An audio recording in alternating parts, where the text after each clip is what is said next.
Students, myself Jitendra Kumar. Today we will discuss about the binomial nomenclature system.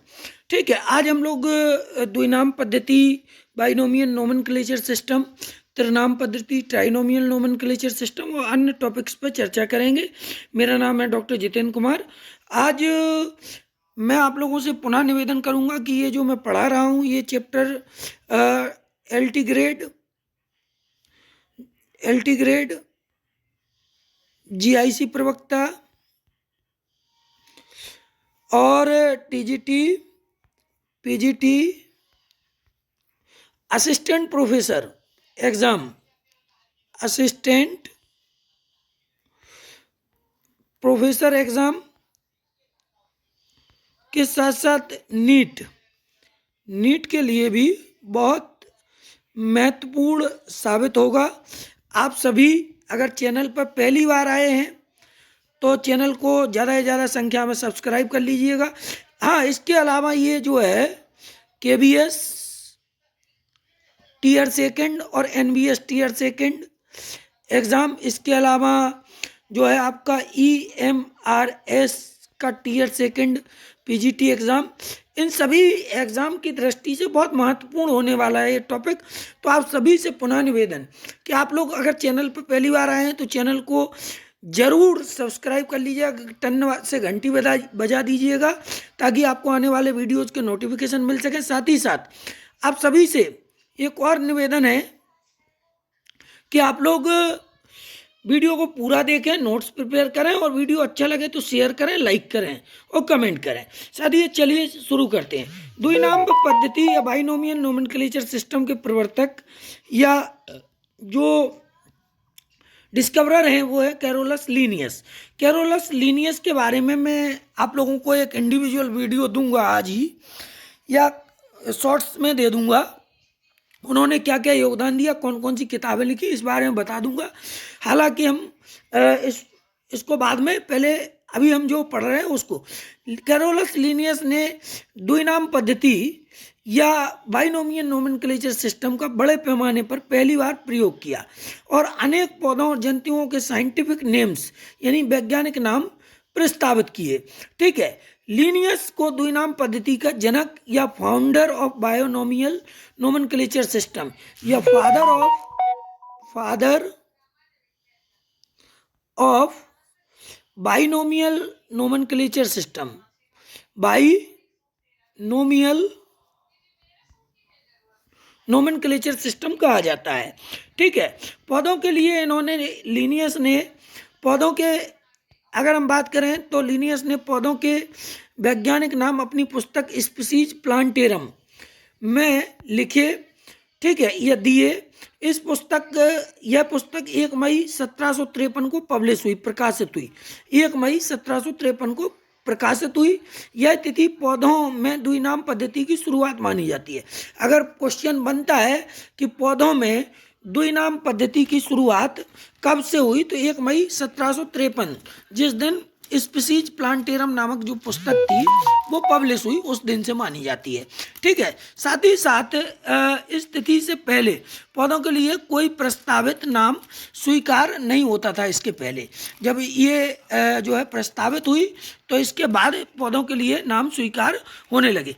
अगर हम बात करें जंतुओं की, तो जंतुओं के लिए जो है लीनियस ने वैज्ञानिक नाम, सॉरी थोड़ा सा डिस्टरबेंस हो जाता है वो। ठीक है, लीनियस ने जंतुओं के वैज्ञानिक नाम अपनी पुस्तक सिस्टेमा नेचुरी के 10वें संस्करण में लिखे या प्रस्तावित किए। ठीक है, सिस्टेमा नेचुरी का 10वां संस्करण 1 अगस्त 1758 को प्रकाशित हुआ, जबकि स्पीसीज प्लांटेरम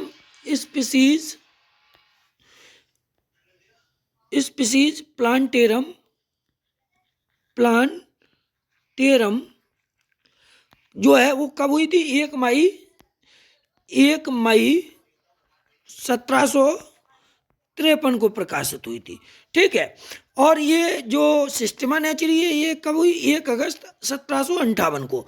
ठीक, अब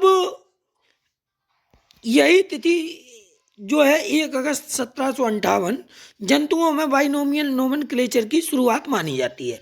और पौधों में कौन मानी जाती है? 1 मई 1753, 1 मई 1753। ठीक है। इसके अलावा ICBN international code for botanical nomenclature, पादपों या पौधों के वैज्ञानिक नामकरण के लिए एक इंटरनेशनल संहिता है वो। ठीक है। अगर हम बात करें ICBN की, तो ICBN पौधों के साइंटिफिक नोमेनक्लेचर से संबंधित नियमों का संग्रह कहलाता है।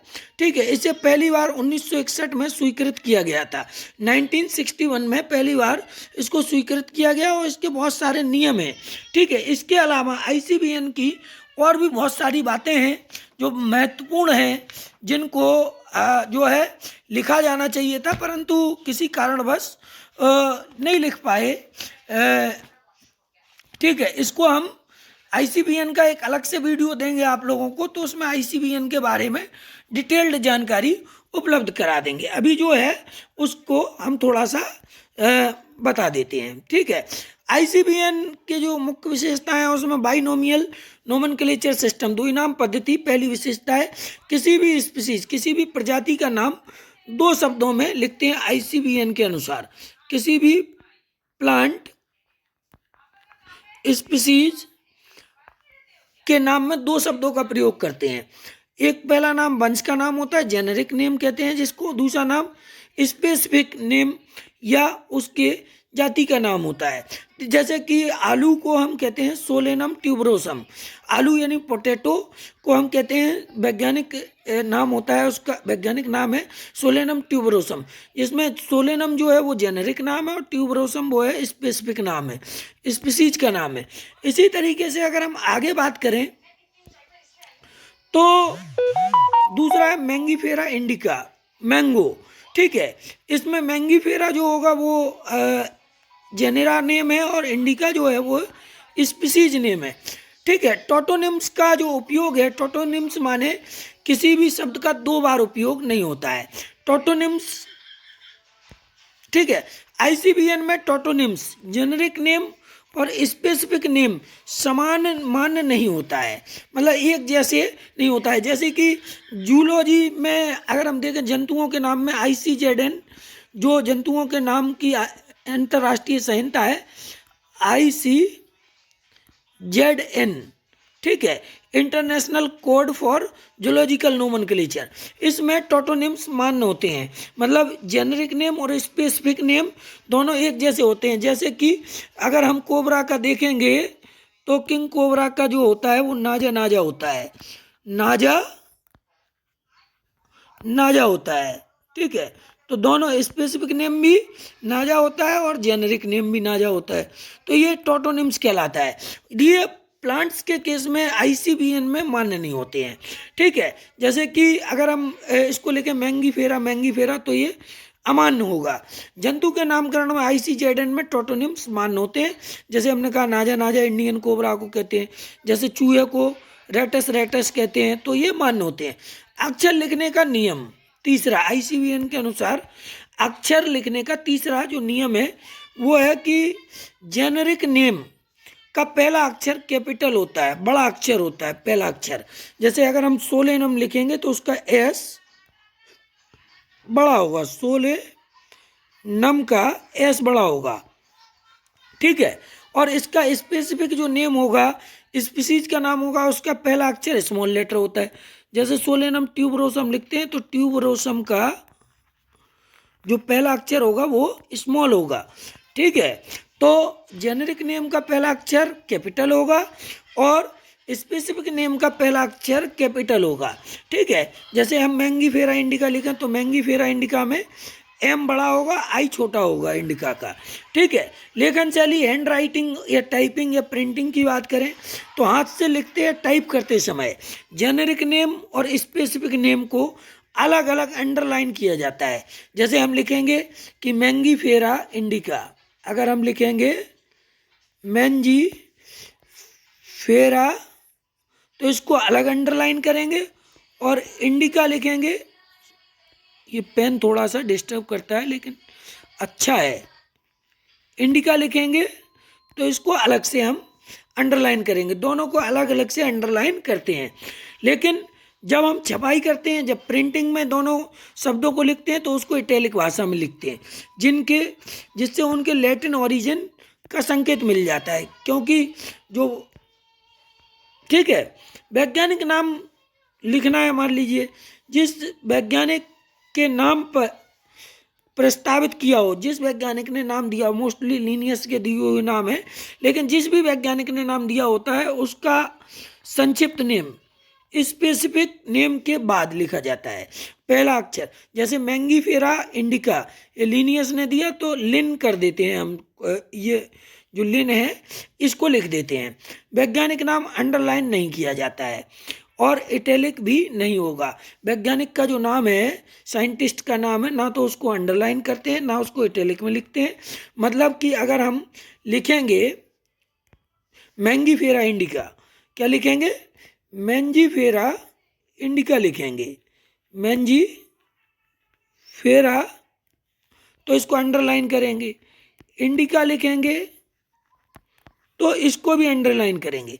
लेकिन जैसे हम लीनियस लिखते हैं, लिन लिखते हैं शॉर्ट में, तो इसको हम अंडरलाइन नहीं करते हैं, ठीक है ये। और प्रिंटिंग में इसको हम इटैलिक में नहीं लिखेंगे, इन दोनों को तो इटैलिक में लिखेंगे, इंडिका को इटैलिक में लिखेंगे, मैंगीफेरा को इटैलिक में, लेकिन लिन को नहीं लिखते हैं, ठीक है। तो ये बल्कि रोमन लेटर्स में लिख देते हैं, ठीक है।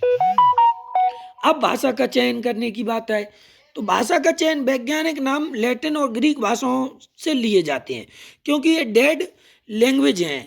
जो लैटिन है और ग्रीक भाषा है वो दोनों डेड लैंग्वेज हैं, इनमें समय के साथ शब्दों का अर्थ नहीं बदलता है, इसलिए इनको हम इन भाषाओं में ही वैज्ञानिक नाम को लैटिन या ग्रीक भाषा में ही लिखते हैं।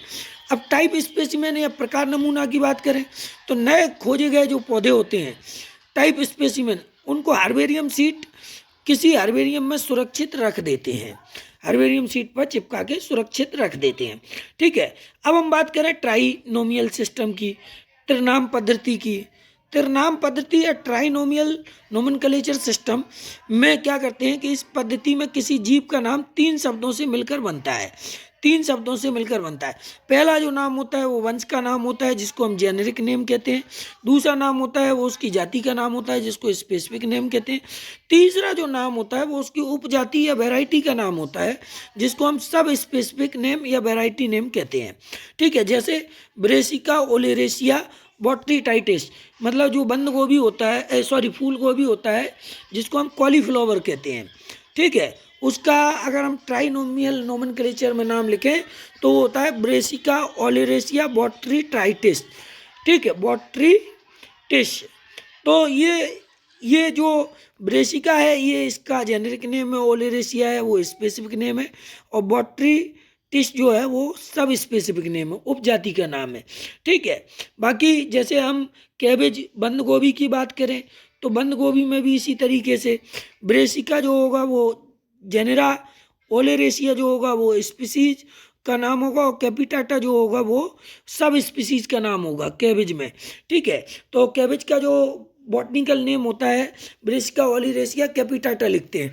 इसी तरह से नोल खोल होता है गांठ गोभी, तो गांठ गोभी को हम ब्रेसिका ओलेरेसिया और ये कोलोरापा बोलते हैं, ठीक है। तो कोलोरापा जो है ये वैरायटी का नेम है, ब्रेसिका जो है वो जेनेरिक नेम है, ओलेरेसिया जो है स्पीसीज का नेम है, ठीक। तो ये सारी चीज़ें बहुत महत्वपूर्ण है साथियों।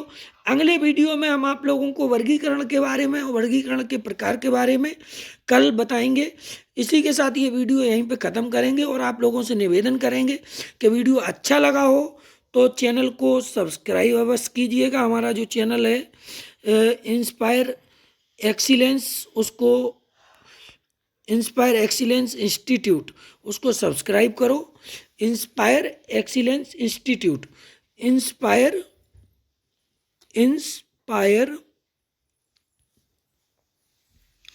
एक्सीलेंस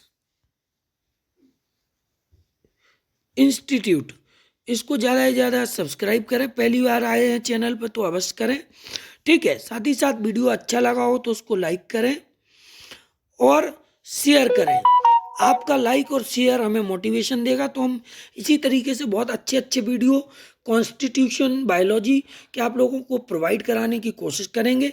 इन्हीं बातों के साथ आज का वीडियो खत्म करूंगा। जय हिंद, जय भारत, जय विज्ञान, जय किसान, जय जवान।